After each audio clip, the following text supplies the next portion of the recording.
가기 사는 증시 각도기. 안녕하세요. 전부터 증시 나침반 안지원입니다. 11월에 100% 될 것 같으네요. 11월에. 11월에.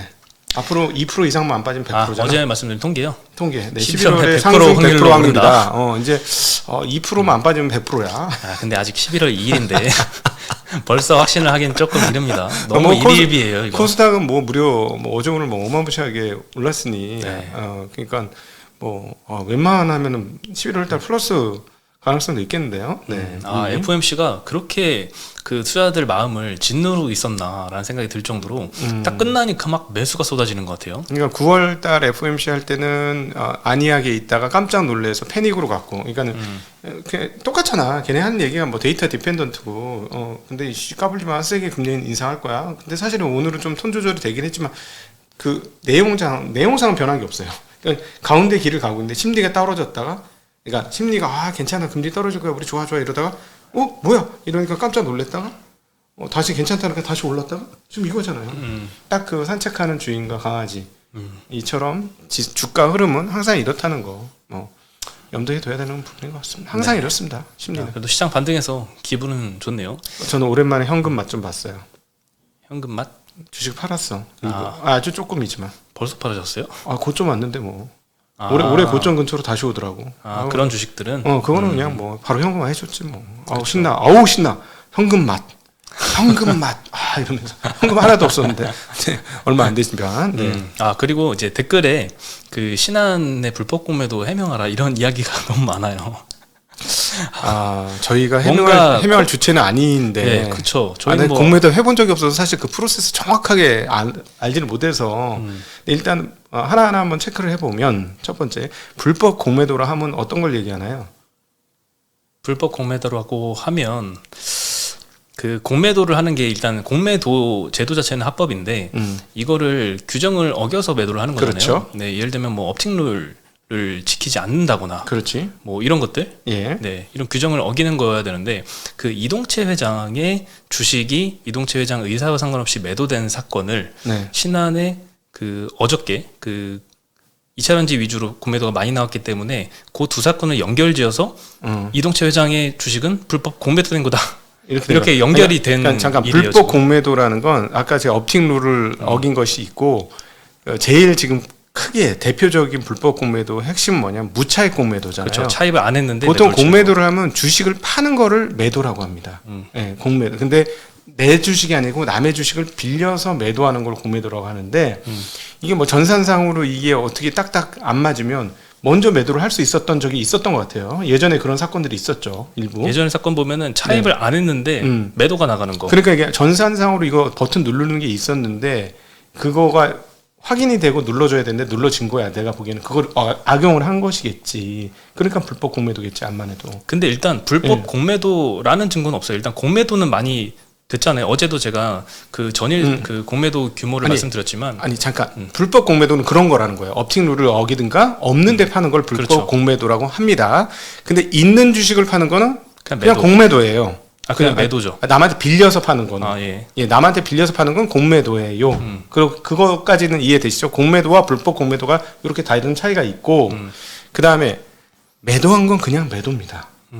내 주식을 판 거는 그냥 매도예요. 근데 남이 팔았으면 계좌가 털린 거지. 그거는 불법 매도죠. 그럼 남의 계좌를 들어가서 누군가 팔았으면 계좌를 털은 거예요. 근데 그 부분에 있어서는 이 회장님께서 그 신고하셨잖아요. 네. 그 내용이 밝혀져야 됩니다. 밝혀져야 돼요. 근데 제가 말씀드리지만 여러분이 주식을 하루에 제일 많이 팔았다는 어떤 주식을 내가 하루에 나 혼자 50%를 팔았어. 10,000주 거래되는데 5,000주를 내가 팔았어. 그러면 여러분의 이름이 호가창에 뜨는 게 아니라 여러분이 거래한 증권사 이름이 뜹니다. 그러니까 증권사는 중개를 해주는 입장인 거예요. 근데 어떤 창고는 매수 창고로 많이 사용되는 창고가 있고 어떤 창고는 매도 창고로 많이 사용되는 창고가 있어요. 그러니까 그 매도 창고로 많이 쓰면 매도 호가에 뜨고 매수 창고로 많이 쓰면 매수 호가에 뜨는 겁니다. 근데 여러분 구분하셔야 될 게 뭐냐면 뭐가 지금 비빔밥 짬뽕이 됐어. 그죠? 비빔밥 짬뽕이 됐는데 공매도가 신한 창고로 많이 나왔던 것 같아요. 그렇죠? 매도가 많았을 신한이 테니까. 원래 공매도 비즈니스를 많이 하는 예. 하우스니까요. 그러니까는 외국인들이 오전에도 아침에도 말씀드렸지만 외국인들이 공매도를 많이 하는 주체인데 그 외국인들이 가장 잘 이용하는 창구가 신한 창구예요. 신한 창구. 그래서 신한 창구로 외국인들 매도가 많이 뜨는 공매도가 많이 뜨는 거는 뭐 당연히 그럴 것 같아요. 그거는 뭐 비중이 점유율이 높으니까 당연히 뻔하지 않겠어. 근데 그 중에서 그게 공매도인지 불법 공매도인지 아닌지는 해당 사건을 다 열어봐야 되는 거예요. 근데 앞서 이동채 회장하고 그걸 불법 공매도로 연결하는데 이동채 회장은 누군가 계좌에 들어와서 그 주식을 판 거잖아. 그렇죠. 예, 그거는 공매도가 아니고 불법 매도지. 그거는 매도죠. 주식을 갖고 있던 걸 내 계좌에서 누가 팔은 거니까 매도인데 그 주체가 누군지는 수사해서 밝혀봐야 합니다. 그렇죠. 예, 그래서 그게 만약에 신한에서 했어, 직원이 했어 모르고 예를 들자면 뭐 확정된 거 아무것도 없어요. 저희는 몰라요. 자꾸 물어보시니까 그냥 원칙에서 말씀드리는데 그럼 그 사람 처벌 받으면 되는 거죠. 그렇죠. 이거 뭐 어려운 일이 아니고 조사하면 다 나올 일이고. 그리고 저희는 금융 관련 처벌은 지금보다 한 10배는 세게 매겨야 된다고 주장하는 사람들이에요. 큰 죄에 대해서 크게 때려야 되는 게 맞지. 잘잘한 자범들 막 몇 년씩 때리고 이건 나는 말이 안 된다고 생각하는 사람이에요. 네? 근데 우리나라는 다 거꾸로 돼 있잖아. 네. 하여튼 뭐 이렇게 해서 해명을 좀 드리겠습니다. 하도 사실은 공매도 한 번도 쳐본 적이 없고 소속사 야, 나 저희는 진짜. 뭐 공매도랑은 전혀 상관이 없어서 사실 이 일을 해명할 주체로서도 적합하지 않아요. 맞아요. 자꾸 댓글이 달리기 때문에 코멘트만 드린 건데 저번에도 한번 이동채 회장 일이 처음 터졌을 때도 말씀을 드렸었어요. 그때 아마 그 이동채 회장이 안 했다면 아마 감옥에 있었으니까 뭐 핸드폰이나 이런 걸 사용 못 할 거잖아요. 그렇지. 전화로 주문을 냈던가 아니면 정말 이제 본인이 신고할 정도로 이제 본인이 안 했다라고 하면 주변에 누군가가 이동채 회장이 뭐 아이디로 접속을 해서 그렇지. 뭐 그건 가능한 스마트폰으로 매도를 했을 것이다. 그 확률이 좀 제일 아직도 높다는 생각은 여전히 들고요. 신한이 불법 공매도 이거는 일단 논리적으로 일단 말이 안 맞는 말이고 직원이 할 수는 있지. 그렇죠. 비밀번호를 다 알고 있는 사람이. 예, 이동채 회장의 의사와 상관없이 그냥 직원이 비밀번호 치고 이동채 회장 계좌를 매도했다. 이거는 그 직원이 처벌받을 일입니다. 그렇죠. 처벌받아야죠. 네, 그렇게 하면 됩니다. 그렇게 되면. 그리고 이거는 누가 잘못했는지는 조사하면 다 IT에 다 기록이 남기 때문에 그렇죠. 너무 쉽게 밝혀질 내용이에요. 그러니까 곧 밝혀질 거니까 네. 차분하게 결과를 기다리면 될 것 같아요. 네, 누가 예를 들어 이동채 회장이 쓰던 컴퓨터에 들어가서 그 컴퓨터를 열어가지고 했을 수도 있는 거고, 앞서 말씀드렸던 그 중개회사 직원 다 알고 있는 신상 명세를 다 알고 있는 사람이 했을 수도 있는 거고, 뭐 지금 뭐 얼핏 해킹 때문에 했다 또 가능한 얘기죠. 그렇죠. 예, 해킹 때문에 하는 것도 가능한 얘기예요. 뭐 까보면 IP 다 나오지 않겠어요? 스마트폰으로 매도했을지 PC로 했을지 다 나올 거고, PC면 어느 PC 있는지, 그렇죠. 스마트폰이면 누구 핸드폰인지 다 나올 거기 때문에 조금만 기다리면 아마 조사 결과가 밝혀질 걸로 생각이 됩니다. 근데 저희 공매도 해보지도 못한 사람들한테 자꾸 그 공매도 했다고 자꾸 좀 그만 좀 하세요. 시간이 없어서, 시간이 아까워서 그래. 아니 이거 언제 이걸 다 이렇게, 아니 남이 저쪽에서 터진 거 가지고 우리가 어떻게, 예를 들어서 이거 어떻게 표현해야 되지 이거? 예를 들어서 코스코 부산점에서 뭔가 했었는데 물건이 조금 거기서 삑사리가 났어. 근데 서울에 있는 코스코한테 막 뭐라 그럴 수 있는 건가? 그건 있나? 이건 좀 얘가 잘못됐다. 그건 예시가 잘못됐어요. 예. 네. 근데 하여튼 저희는 뭐 공매도를 좀 한번 해보고 이런 얘기를 들었으면 좋았을 뻔했다. 좀 내용을 아니까. 네.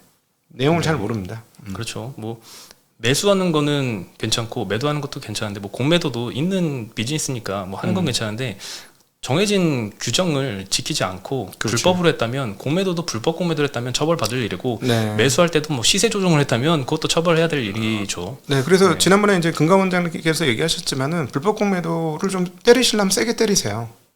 저는 이렇게 금액에 맞게 때리는 게 좋지 않겠어?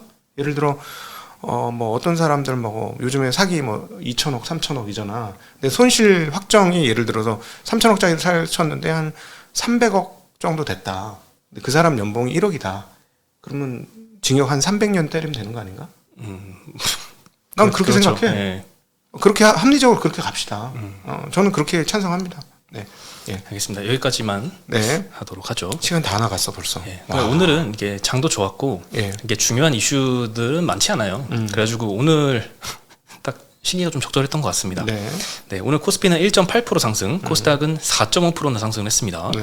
오늘 수급이 개인 투자자들이 많이 매도했습니다. 코스피에서 4,300억, 코스닥에서 거의 5천억 가까이 네. 순매도가 나왔는데 어떤 거 많이 팔았나 보니까 삼성전자를 2천억 팔았습니다. 제일 많이 팔았고 코스닥 150 레버리지 870억 팔았습니다. 네. 하이닉스 800억 팔았고 에코프로 BM 360억 팔았습니다. 네. 그러니까 대부분 반도체 그리고 이제 시장 레버리지 걸었던 거 조금 차익 실현했다 정도로 볼 수 있을 것 같아요. 코스닥 레버리지는 하루에 4.5%가 올랐으니까 하루짜리 레버리지면은 9% 수익 거의 뭐 10% 가까이 올랐을 거예요. 아마. 네, 그러면 뭐 네.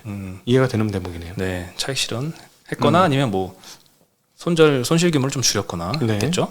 네, 그리고 뭐 환율도 많이 안정된 것 같아요. 1,343원으로 마감을 했습니다. 네, 그리고 국채가 많이 떨어졌죠. 미국채 10년물이 4.73%, 네. 2년물도 5% 깨졌어요. 4.97%. 한국 10년물도 4.16%인데 전일 대비 12bp 하락했습니다. 한국 3년물도 10bp 넘게 하락했고요. 네, 엄청나게 빠졌어요 지금. 금리가 네. 많이 빠지다 보니까 보험주가 오늘 작살이 났습니다. 보험 섹터가 4% 빠졌고요. 현대해상, 미래에셋생명 이런 데는 7, 8%씩 빠졌습니다. 아니 하루하루 이렇게 오르는 거에 따라 하루 오르고 하루 떨어지고. 네. 네, 웃기네요 지금. 네, 네. 보험주가 좀 가장 큰 타격을 받았고요. 네. 제일 많이 올랐던 건 철강금속 4% 상승했고요. 포스코 홀딩스가 6% 반등했습니다. 네. TCC 스틸, 사마알미늄, 조일알미늄 3, 4%씩 반등을 했고 이 철강금속 섹터에 속해 있는 대양금속이 오늘 5% 올랐어요. 네. 드디어 이제 이 영풍저지의 대주주인 대양금속이 반대 매매가 조금 실행되기 시작을 했습니다. 네네. 1,400만 주가 담보로 걸려 있는데 이거 오늘 종가가 4,000원이거든요. 또 한가 영풍재진의 한가 가서 네네. 이거를 4,000원에 만약에 이 담보로 걸려 있는 1,400만 주를 다 팔린다라고 하면 대양금속 현재 시총하고 맞먹더라고요. 네네. 네, 근데 이제 또 하한가 가겠죠 내일. 그래서 이게 문제가 하나 더 있더라고요. 만약에 저거 다 팔리면은 대주주가 어디 있어? 영풍재지 대주주는 어디가 있는 거야? 이제 뿌려져 있는 거죠. 그러면 대주주가 없으면 어떻게 되는 거야? 그 중에서 대주주가 있을 거잖아요. 거래가 안 될 수도 있어. 거래가 대주주가 안 되죠. 생기면 모르지. 대주주가 생기면 되는데. 뭐 약간 뭐 그런 이슈가 조금 있더라고요. 소액주주들이 좀 분산해서 갖고 있는 뭐 그런 거죠. 그래, 대주주가 없을 때 어떻게 되나? 그거 한번 알아봐야 되겠어요. 이건 법적인 문제라서. 네. 예. 그리고 이제 상장사라는 거는 그 그 재무적인 문제를 떠나서 상장해 있다는 것 자체만으로도 어느 정도 밸류는 받기 때문에 네. 그 하한가의 한계는 아마 있지 않을까 생각이 듭니다. 그렇죠. 누군가 가져가고 왜냐면은, 싶은 매수 주체가 있을 거예요. 요 부분에서 말씀드린 이제 백도어 리스팅이라는 게 있잖아요. 그러니까 이제 비상장 회사가 상장하고 싶은데 상장 절차를 다 거치면 몇 년 걸리잖아요. IPO까지. 사실 보통 한 3, 4년 계획하고 하니까. 그러니까 돈이 많아. 근데 예를 들어 뭐 영풍재지가 시가총액이 1,500억이 됐어. 근데 상장하고 싶어. 그냥 저 1,500억에 다 인수를 할 수 있다면 해버리는 거죠. 그러면 내 회사가 되니까 상장한 거가 된 거죠. 내 회사하고 상장한 지분하고 이렇게 섞어버리면 되는 거죠. 그렇죠. 그걸 이제 일컬어서 뒷문 가입이라고 그래서 백도어 리스팅이라고 합니다. 네. 네. 그리고 기계 섹터 여기서는 한미반도체가 9%나 상승을 했습니다. 네. 현대인프라코어, 대동, 두산로보틱스, 한국카본, 두산에너빌리티 골고루 3, 4%씩 반등을 했고요. 화학 섹터에서도 2차전지 섹터가 많이 포진해 있어요. 예. 이수 스페셜티 케미칼 12%, SKC가 그동안 많이 빠졌었죠. 네. 네, 실적도 좀 타격이 컸었는데 오늘 10% 반등했고요. 네. 코스모 신소재, 화학도 10% 8%씩 올랐습니다. 네. 네, 뭐 LG 화학, SK 이노베이션도 오늘 뭐 6%대 가까이 많이 상승했습니다. 네. 전기전자 그 다음으로 많이 올랐고요. 뭐 포스코 퓨처엠도 여기서 11% 올랐는데 이수페타시스, 자화전자, 대덕전자, DB하이텍, BH, 코리아 서키트도 다 6%에서 11% 사이로 많이 반등했습니다. 네. 오늘 삼성전자도 1.6%. 이 상승장에는 좀 아쉬워요. 하락장에는 이런 삼성전자는 많이 안 떨어져서 네. 다행인데 상승장에는 좀 아쉽습니다. 네. 하이닉스가 오늘 4% 상승했습니다. 네. 그리고 오늘 FOMC 11월 금리는 동결을 했습니다. 아까 잠깐 말씀드렸지만 뭐 페드와치로 기준으로 네. 보면 이제 12월 동결 확률이 한 70에서 70%? 78로 좀 네, 올라갔더라고요. 올라왔어요. 네. 네. 근데 이제 12월 그 다음에 이제 12월 달에 인상할 확률은 29였는데 22%로 조금 내려왔습니다. 네. 그 9월 달 FOMC 의사록 보면은 이제 대다수 의원들이 한 번 정도는 추가 인상을 해야 된다 이런 주장을 했었는데 최근에 이제 10년물 금리가 5%까지 이렇게 도달을 하면서 추가 인상 필요성이 좀 낮아졌다라는 인식이 좀 높아졌고 시장도 여기에 좀 환호를 했던 것 같습니다. 네. 그래서 오늘 뭐 상승 이유에는 페드에서 많이 영향을 끼쳤던 것 같고요. 그리고 올해 그 매경에서 개인 투자자, 외국인 투자자, 기관 투자자의 수익률을 이제 산정을 했습니다. 1월부터 10월까지만 이제 투자 주체별로 순매수 상위 10개 종목으로 통해서 평균 순매수 매수 단가를 고려해서 수익률을 얼마까를 추정을 한 거예요. 네. 그랬더니 개인 투자자들은 마이너스 22.2%. 엄청 심합니다. 이거 어떻게 그랬을까? 올해 상식을? 코스피가 한 2, 3% 올랐잖아요. 오늘 기준으로는 한 5% 올랐는데 네. 오늘 2% 올랐으니까 코스피가 네. 한 어제까지 3% 오른 거고 어제 시장이 한 1% 올랐으니까 한 4% 오른 걸로 봐야 되거든요. 네. 시장이 4% 오를 때 아니죠. 2% 올랐다고 봐야 되는데 시장이 2% 오를 때 개인 투자자들은 마이너스 22% 났다는 거니까 지금 아마 상황이 평균적으로는 굉장히 지금 투자자들 수익률이 마이너스 겪고 계신 분이 많다라고 좀 볼 수 있을 것 같아요. 일반적으로는 상반기에 벌었다 하반기에 털어먹은 뭐 이런 정도가 적정한데 많이 빠졌네. 네. 예. 뭐 개별 주식으로 보면은 여전히 연초 대비 플러스인 주식들이 많은데 그렇죠. 이걸 투자했던 사람들이 고점에 산 거죠. 그래서 올해 수익률이 좀 안 좋게 나왔던 거고요. 외국인 투자자는 마이너스 1.8%입니다. 올해 네. 1월부터 10월까지. 기관은 마이너스 0.01%예요. 네. 일단 셋 다 먹은 사람들이 코스피 없네? 코스닥은 다 플러스인데 어. 올해 수익률은 다 마이너스예요. 야, 기관도 조금 위로가 됐네. 이런 걸로 위로받으면 안 되는데 남들이 나보다 못한 걸로 위로받으면 안 돼. 아, 네. 이건 그지근성인데 안 되는데. 아, 그만큼 올해 좀 난이도가 좀 네. 컸던 시장이 아니었나 이런 생각이 듭니다. 네. 어느 주치 하나 뭐 플러스를 시원하게 낸 쪽이 없네요.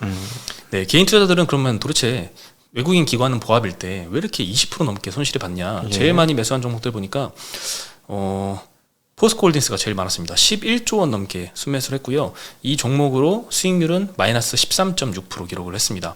그리고 다른 종목들도 대부분 이차전지가 좀 많이 있는데 LG화학으로 34% 손실, SK이노베이션으로 30% 손실, 포스코 퓨처엠으로 30% 손실, LNF로 마이너스 50% 손실, 에코프로 BM으로 마이너스 23% 손실이에요.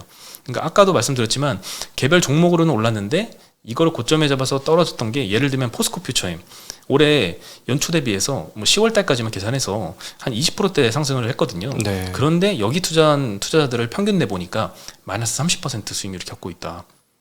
그러니까는 유명한 주식들을 따라잡은. 그러니까 사람 많은 곳에 가서 장사를 하면 장사 결과가 안 좋아요. 이렇게. 네. 그 예전에 그 피터 린치의 마젤란 펀드도 이 펀드는 매년 이제 뭐 30%씩 연평균 네. 수익률을 계속 냈지만 이거에 투자한 사람들은 절반 가까운 투자자, 절반 이상의 투자자들이 손실 보고 끝났다고 굉장히 좀 충격적인 결과가 있었잖아요. 뭐 비슷한 것 같아요. 아무리 이제 회사가 좋은 기업에 투자를 한다고 하더라도 그 종목을 좀 고점에 잡느냐, 남들 다 같이 뛰어들 때, 환호할 때 잡느냐, 아니면 남들이 좀 쳐다보지 않을 때 잡느냐에 따라서 네. 투자 결과는 굉장히 크게 좀 차이가 나는 것 같습니다. 그런 측면에서 운영자로서 굉장히 책임을 많이 느끼고 참 이거 잘해야 되겠다는 고민들이 굉장히 요즘 전 그 고민을 굉장히 많이 합니다. 그러니까 분명히 이럴 거거든. 86년도, 87년 상반기까지 탄탄대로를 걸었던 마젤란 펀드에 사람들 돈을 엄청나게 넣었을 거예요. 특별히 87년도에 돈을 엄청 넣지 않았을까? 그 전부터 계속 좋았으니까. 근데 87년도 10월 달에 블랙먼데이가 있었죠.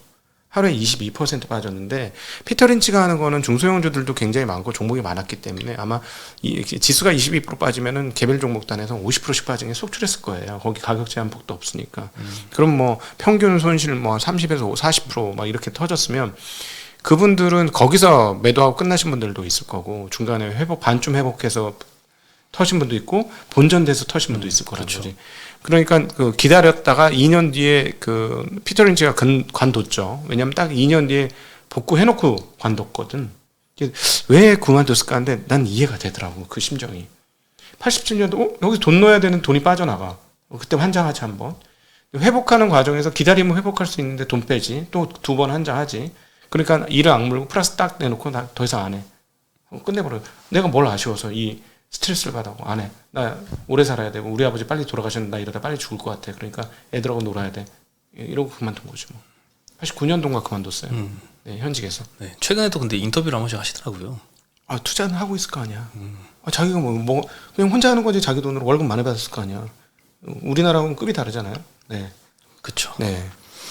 네, 그리고 이차전지 이외에 개인 투자자들이 많이 샀던 종목들 보면은 이제 LG 생활건강 여기서 40% 손실이 발생했습니다.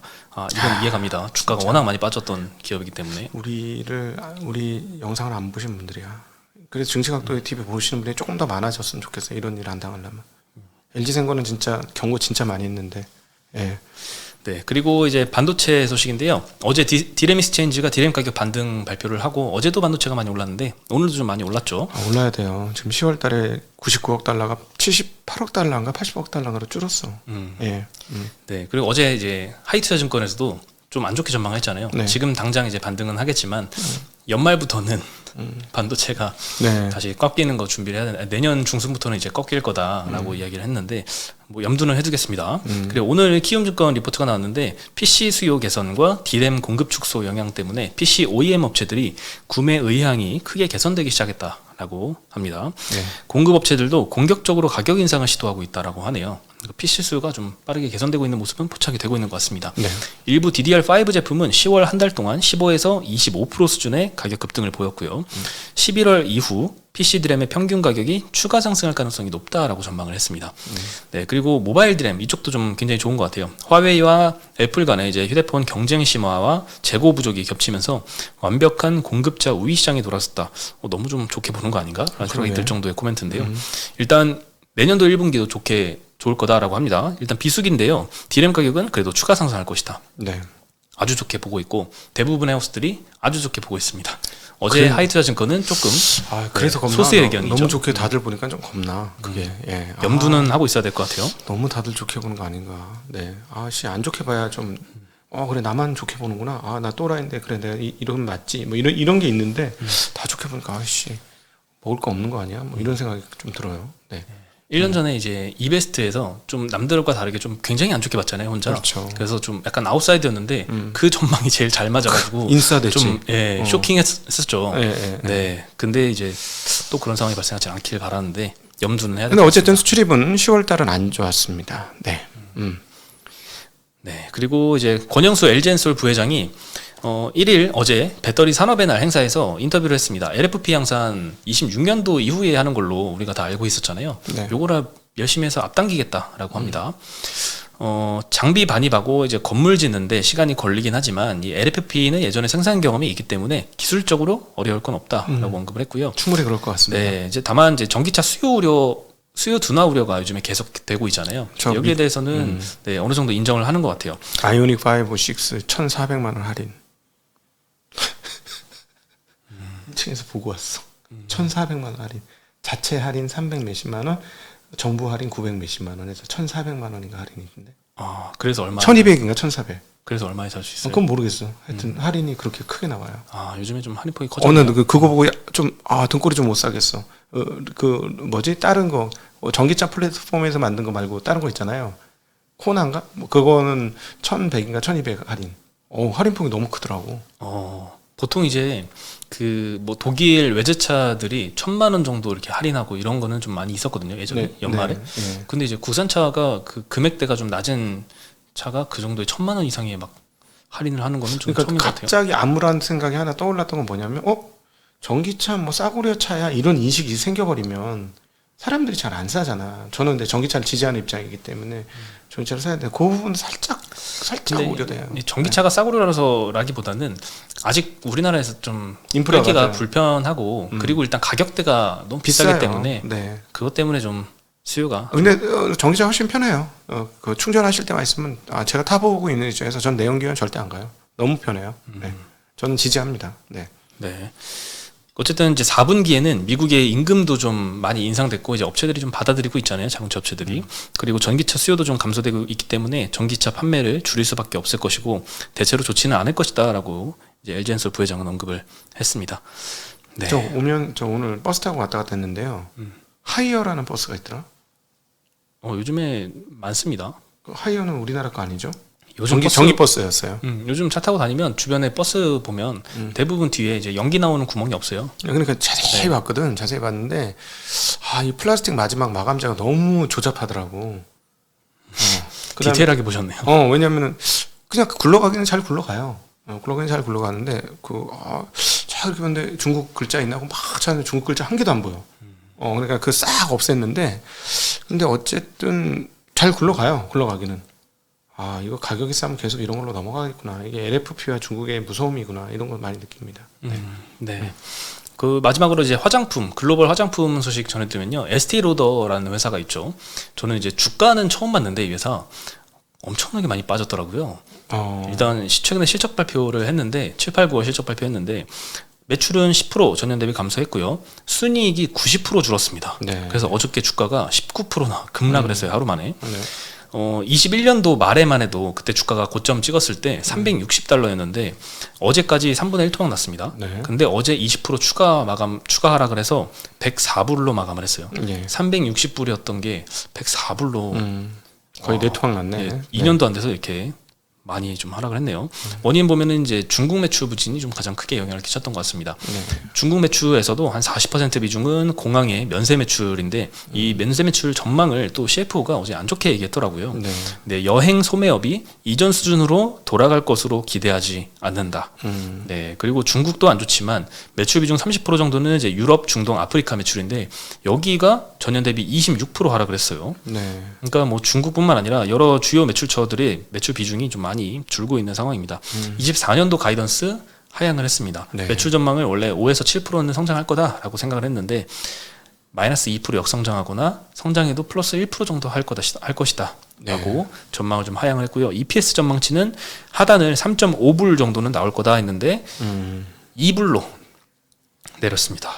에스트로봇이랑 한국 업체들이 다 갖고 온 거이기를 기대해 봅니다. 바래 봅니다. 바래. 네, 그랬으면 좋겠는데 오늘은 일단 화장품 투심이 전반적으로 좀 악화된 것 같습니다. 네. 아모레퍼시픽이 이틀 동안 그 업체 코스닥스 인수 효과 때문에 많이 급등했는데 오늘은 3% 정도 하락을 했습니다. 면세점도 오늘 조금 하락했네요. 중국과 면세점 하락으로 빠진 거는 우리나라 면세점과 대형 화장품 업체는 똑같이 떨어졌죠. 그동안에 쟤네들보다 더 떨어졌어.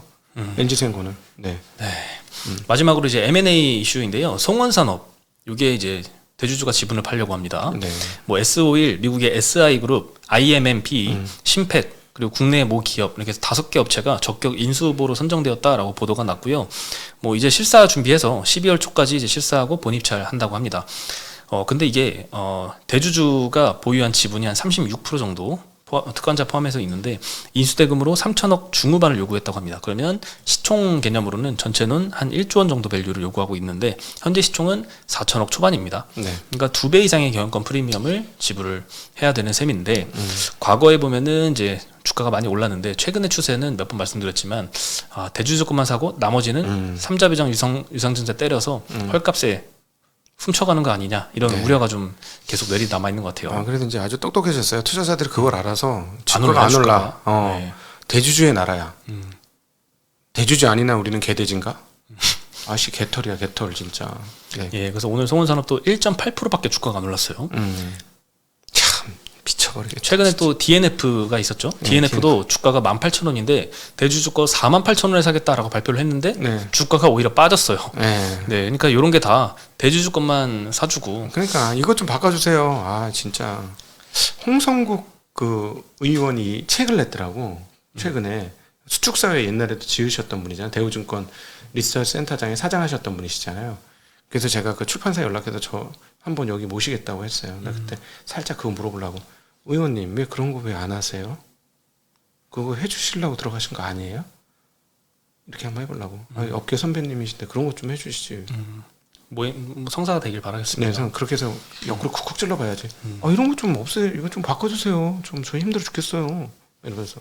네. 성사가 아직 된 건 아니죠? 된 거 아니에요. 이 얘기 들으면 안 온다. 이제 성사가 된 후에 말씀을 했으면 좋았을 텐데. 아니야. 근데 지금 정기국회라서 지금은 안 될 거래요. 정기국회 중이라서. 네. 네, 알겠습니다. 네. 꼭 성사되길 바라면서 오늘 인사드리겠습니다. 네, 안녕.